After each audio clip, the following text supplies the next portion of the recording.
మీ business ఏదైనా మీ ఊర్లో promotion చేయాలంటే అది సుమన్ టీవీతోనే సాధ్యం. ఇప్పుడే సంప్రదించండి. హాయ్ హలో నమస్తే welcome to Suman TV. Mahabubabad జిల్లాలో దారుణమైన సంఘటన జరిగింది.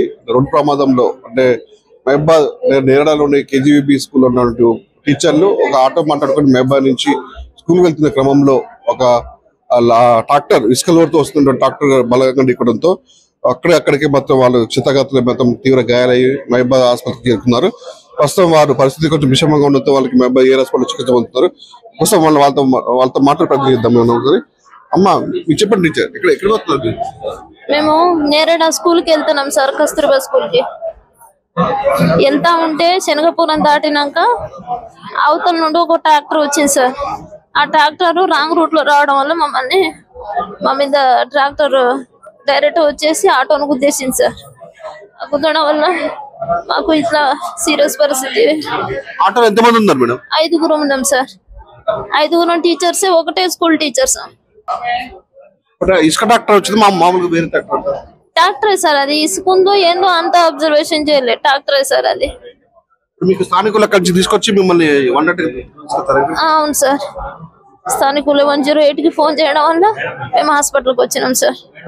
చెప్తున్నారు వాళ్ళ ఆటోలో మొత్తం 5గురు ఉన్నారని చెప్తున్నారు. అక్కడ నుంచి స్థానికులు ఏదైతే అంటే ట్రాక్టర్ ఢీకొనడంతో అక్కడ నుంచి వాళ్ళకి తీవ్ర గాయాలు కావాలని స్థానికులు ఒకరు వచ్చి ఇక్కడ నుంచి తీసుకొచ్చారని మొత్తం చెప్తున్నారు. మనతో మాట్లాడుతూ ఇంకో మహిళ ఉంది. మేడం మీరు చెప్పండి మేడం, ఎట్లా జరిగింది మేడం? మేము మహబూబాద్ నుండి వెళ్తున్నాం సార్. స్కూల్ కు టైం అయిందని ఆటోలో వెళ్తున్నాం. ఎదురుగా వచ్చిన ట్రాక్టర్ గుద్దింది సార్. ఆటోలు మొత్తం 5గురం ఉన్నాం సార్. 5గురం ఒకే స్కూల్ టీచర్ సార్. రోజు ఆటోలో వెళ్తారు మీరు? రోజు ఆటోలో వెళ్తాం సార్.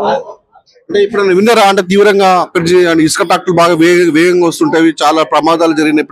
విన్నారా మీరు? చూస్తున్నారా? వినలేదు సార్, వినలేదు. మీకు ఢీకొట్టిన ఆటో ఇసుక ట్రాక్టర్ అంటే మామూలు ట్రాక్టర్?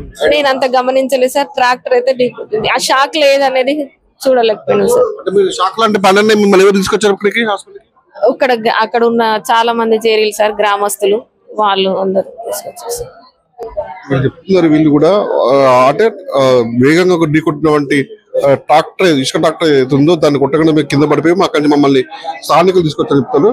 మీరు చెప్పండి, మీరు బయలుదేరి మహబూబాద్ నుంచి? మేము 8:40కి బయలుదేరాం సార్. వెళ్తున్నాము. మేము చాలా స్లోగా వెళ్తున్నాం సార్. మేము వెళ్లాల్సిన దారిలో వేలోనే మేము వెళ్తున్నాం సార్. అటు నుంచి ఇసుక ట్రాక్టర్ వస్తుంది, బాగా హెవీ స్పీడ్ సార్. అప్పటికి అన్న ఆ ట్రాక్టర్ బాగా స్పీడ్ ఉందన్నా అని నేను అంటూనే ఉన్నా. ఆయన ఇప్పుడు మేము ఇలా వెళ్తున్నాం కదా, తను ఇటు సైడ్ రావాలి కదా, ఆయన వేలో ఆయన రావట్లేదు సార్. అసలు ఆయన స్పృహలో ఉన్నాడా లేడా నాకైతే అర్థం కావట్లేదు. ప్రతిరోజు ఇదే సార్. ఇసుక ట్రాక్టర్లతోని ఎన్ని ప్రమాదాలు జరుగుతున్నాయి. గవర్నమెంట్ దృష్టికి తెలిసినా గానీ ఈ చర్యలు తీసుకోవట్లేదు సార్. మరి ఆ ఇసుక ఎవరిది ఏంటి సరే వర్క్ చేసుకోవాలి, కానీ ఎవరి వేలో వాళ్ళు, ఎవరి లిమిట్ లో వాళ్ళు వెళ్ళాలి కదా. ఆ లిమిట్ అనేది ఆ అబ్బాయి క్రాస్ చేశాడు అక్కడ. అసలు డైరెక్ట్ గా అసలు మరి ఆయన స్పృహలో లేడేమో, మేబీ అంత స్పీడ్ వస్తున్నాడు సార్. అంటే ట్రాక్టర్ మీరు చూసారా? కరెక్ట్ చూసారా? నేను అన్నా ట్రాక్టర్ అని అంటూనే ఉన్నాను. మేము స్లోగా తీసుకుపోని నేను అంటున్నాను సార్. చాలా స్లోగా వెళ్తున్నాము, బాగా స్పీడ్ వస్తుంటే అన్నా ట్రాక్టర్ స్పీడ్ వస్తుందని నేను అన్నాను సార్. ఆ వర్డ్ అన్నాను నేను. అతను ఇట్లా అన్ని కన్న రెప్ప మూసి లోపలే వచ్చేసి గుద్దేసిండు. అసలు డైరెక్ట్ గా వచ్చి గుద్దిండు. సైడ్ నుంచి కాదు, ట్రక్ దగలే, డైరెక్ట్ గా వచ్చి గుద్దేసిండు సార్. అసలు ఇదంతా ట్రాక్టర్ల వల్ల సార్. ఇదంతా ప్రమాదం. మరి ఏం చర్యలు తీసుకుంటారు, ఏం చేస్తారు అనేది తెలియదు. ఇవాళ మాకు జరగచ్చు, రేపు ఇంకొకరు జరగచ్చు సార్. ఎవరి పని వాళ్ళు చేసుకోవాలి, కానీ ఒక పద్ధతి ప్రకారం ఉండాలి సార్.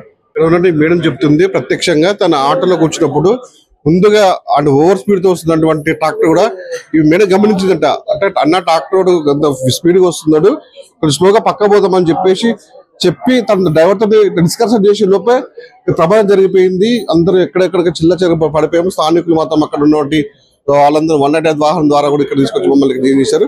మనం చూసుకోవచ్చు ఇక్కడ చాలా మంది ఇక్కడ 4 అంటే ఉపాధ్యాయులు మాత్రం ఇక్కడ ప్రాణాపాయ స్థితి నుంచి ట్రీట్మెంట్ పొందుతారు. ఒక మేడం పరిస్థితి సీరియస్ గా ఉందని చెప్తున్నారు. అంటే గతంలో కూడా చాలా సార్లు కూడా ఈ ట్రాక్టర్ ప్రమాదాల వల్ల కూడా చాలా మృత్యువాత పడే సందర్భాలు ఉన్నాయి. చాలా మంది యువకులు కోల్పోయారు, ప్రాణాలు కోల్పోయారు. ఇసుక అంటే అక్రమంగా ఇసుక తోలిన నేపథ్యంలో పోలీసులు వెంటబడుతుంది, కానీ ఇతర అంటే ఊరిలో ఇసుక ట్రాక్టర్ వెంటబడుతుంది కదా. ఆ నేపథ్యంలో అడ్డువాల్పు లేకుండా కూడా ట్రాక్టర్లు వేగంగా రావడం వల్ల కూడా ఇట్లా ప్రమాదాలు కొని తీసుకుంటున్నాయి. కనీసం దీన్ని అడ్డువాల్పు లేకుండా దీన్ని అందించే వాళ్ళు లేరా, ఎన్ని కేసులు నమోదు చేసినా కూడా మళ్ళీ రిపీట్ అవుతుందని చెప్పేసి రెండు ఉపాధ్యాయులు మనకు చెప్తున్న పరిస్థితి ఉంది. చూద్దాం మరి పోలీసులు మరి ఎవరిపై కేసు నమోదు చేస్తారో, ఎవరికి దీనికి బాధ్యత చేస్తారో వేచి చూద్దాం.